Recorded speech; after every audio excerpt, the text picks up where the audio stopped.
Descartes' Rule of Signs is another tool that you can use to help you with your solving equations. It just kind of helps you know how many of each type of real zero you're going to get, positive or negative. Okay, so here's what Descartes' Rule of Signs says.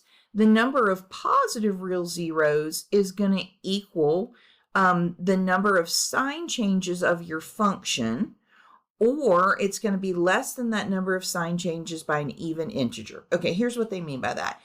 If you had 4 sign changes, and I'll show you what we mean by sign change in a second. If you had 4 sign changes, that means that you could have 4 positive real zeros, or 2 less than that, or 2 less than that. That's what they mean by less than the number of sign changes by an even integer. So if you had 4 sign changes, that means that you could have 4 or 2 or 0 positive real zeros. If you had 5 sign changes, that means that it could be 5 or 3 or 1. If you had 6 sign changes, it could be 6 or 4 or 2 or 0. If you had 3 sign changes, it could be 3 or 1. If you had 2 sign changes, it could be 2 or 0. Okay, so that's what that part means. And then we'll look at the negative ones in just a second, but let's look at an example of the positive ones first. Okay, so let's say that you have this function right here.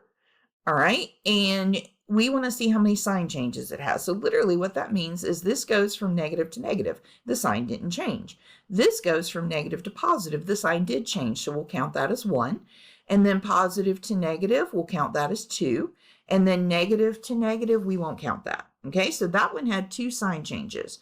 So that means that there are either 2 or 0 positive real roots, because again, remember, it's going to be equal to the number of sign changes, 2, or less than that number of sign changes, 2, by an even integer. So we're just going to subtract 2 each time. Okay, so it could be 2 because it had 2 sign changes, or 0. All right, then to find the number of negative real zeros, we're going to plug a negative x into the function, and then we're going to see how many sign changes that has. All right, so we're going to plug in a negative x, just like we did when we were finding even and odd functions, right?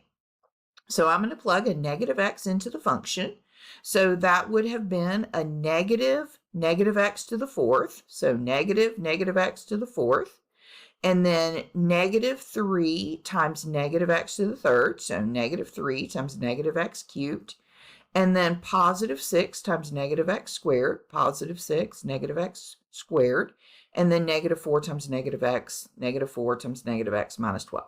All right, so now we can go through and simplify that. So negative x to the 4th is going to be a positive x to the 4th, so negative times positive. And then here, negative x to the 3rd is going to be negative, so negative times negative is positive. Here, negative x squared is positive, so positive times positive is positive.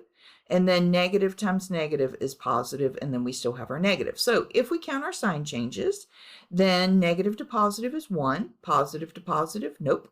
Positive to positive, nope. Positive to negative, yes, there's another one too.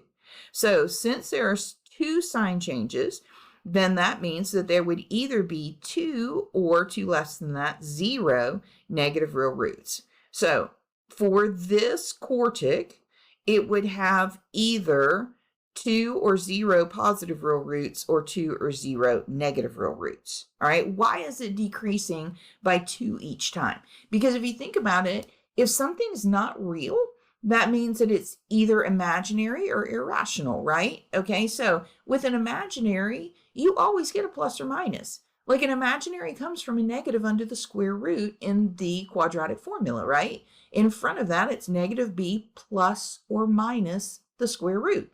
So if you insert a square root, you're always putting a plus or minus in with it. If it's coming from the quadratic formula, there's always a plus or minus out in front of it.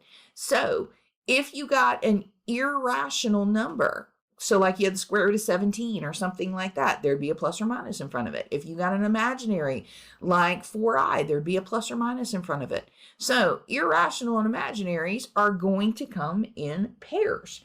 And so that's why it tells you that the number of positive or negative real zeros is going to decrease by 2 because if you have one imaginary, you're going to have another. And so that's why it's decreasing by 2. Just fun facts.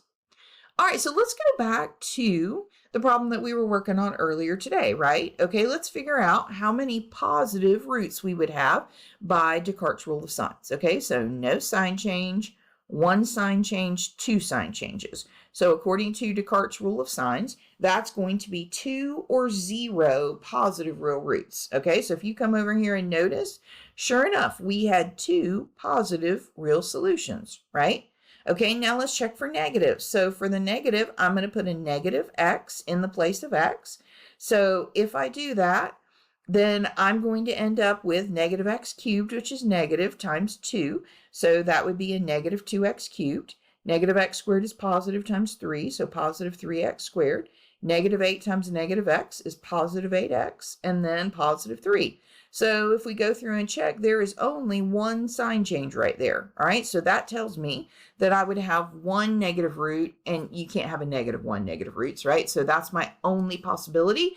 And sure enough, I did have one negative root. So it's just another way to know like what type of answers I'm going to get. What are my solutions going to look like?